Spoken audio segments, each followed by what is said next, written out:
where governments have been advised to ensure strict adherence to standards, competence and credibility as prerequisite for enrollment into federal unity schools in the country. That's according to the old students of Government College Enugu, who say they are worried about the level of crowded classrooms, which is now a burden to teachers in schools.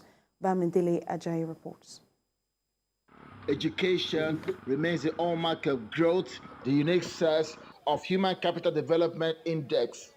Nigeria out-of-school children stands at 20 million. That is occasioned by poverty, insecurity, poor funding of education sector. Although government alone cannot undo the educational sector, hence the need for a collective effort in ensuring its sustenance. And now, concerns have been raised for government to redesign regulatory framework to ensure standards are upheld in all the 104 unity schools in the country. These demands was also raised by all students of Federal Government College Enugu Alumni, who are also calling for improved funding for education sector. Government should put in that effort required in terms of funding to make sure that what we are putting in here comes out as value to the system, right? Like I said, people that know what good looks like are in government today.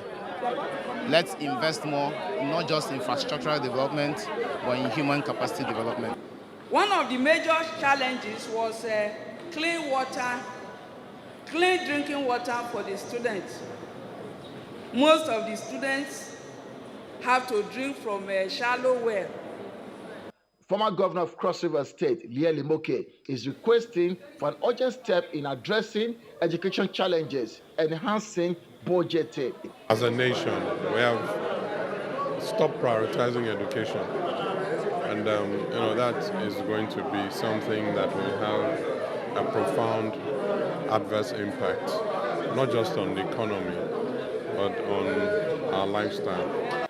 Students of the school appreciated the initiative, but want strict adherence to standard in school enrollment. So that students that are not able to make it up to 500, the score, the cutoff mark, so that they cannot be able to enroll them into the unity schools. The Federal Government College Golden Global Reunion Alumni Anniversary in Enugu featured renovation of critical infrastructure, including provision of water supply, renovation of classrooms, science blocks, sick bay, tree planting, and renovation of technical workshop, among others. Bamidele Ajayi, TVC News, Enugu. The Chief of Army Staff, Lieutenant General Taoreed Lagbaja, has reaffirmed the Nigerian Army's dedication to defending and strengthening democracy in Nigeria. He stated this at the Executive Commissioning of 239 officers, cadets at the Nigerian Army School of Infantry in Jaji, Kaduna State. TVC News, Lupe Asom reports. Executive Commissioning is a Nigerian Army's initiative that recognizes disciplined, loyal and experienced soldiers, qualifying them for commissions in specialized fields of expertise within the force. At the passing out parade in Jaji, the Chief of the Army Staff, Lieutenant General Taoreed Lagbaja, is a special guest of honor. In his address, he highlights the gravity of Nigeria's current security challenges, charging the military to brace up to address them. There is no doubt that if these threats to our collective national security and economic prosperity are not immediately nipped in the bud, they could undermine our cherished corporate existence. The resurgence of military coups in some West African nations has become a matter of great concern. The Army Chief strongly believes that democracy remains the foundation of a nation's progress.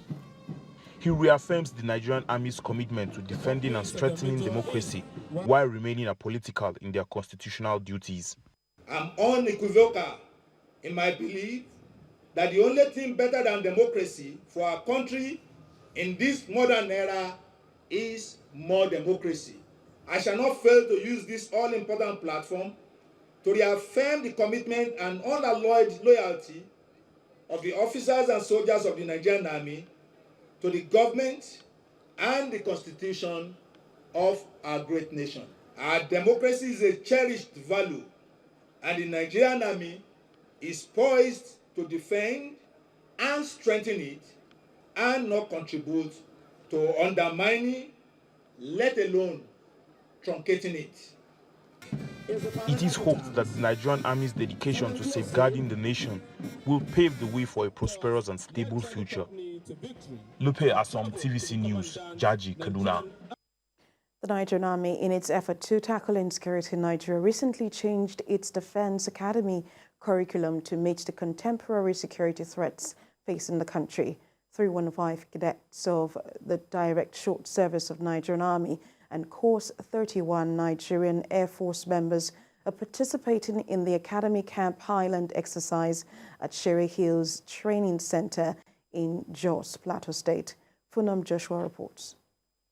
315 cadets of Direct Short Service Regular Course 27, the Nigerian Army, and Direct Short Service Course 31 Nigerian Air Force are participating in this year's NDA Camp Highland exercise at the Sherry Hills Leadership and Training Center in Jos, Plateau State. The exercise is a requirement for the cadets of the academy to pass through before graduation and commissioning into the Nigerian Army. The NDA commandant inspects the cadets on the training ground for the first time since his appointment as the commandant of the academy. He says these cadets are different from others who graduated years ago who are not used to the current emerging threats. He's impressed with their performance. The aim of the training is to build team spirit and also to ensure that their physical fitness is tough enough to confront the challenges they are going to face as officers of the Nigerian Armed Forces. The NDA commandant intends to take the academy to the next level with the proper usage of technology for the cadets to protect the expanding population that will hit the country by 2050. Warfare has changed as a result of technology and the geopolitical space. And in order for us to adapt, we should also change as well. By 2050, which is just 27 years away from today, Nigeria will be the third most populous country in the world. And also Goldman Sachs has predicted that the Nigerian economy will probably be the 6th biggest in the world. That level of prosperity must be defended. We have spoken with a few of the cadets about the exercise so far. I've learned some discipline, endurance, improvisation, and composure in general. I've learned so much from it, such as the time management, the stress management, and how you can go through the process without cutting corners. The Camp Highland exercise included running on the bench, crawling under barbed wire, scaling a 12-foot wall, balancing on pyramids, and stepping, among others. Funam Joshua, TVC News, Sherry.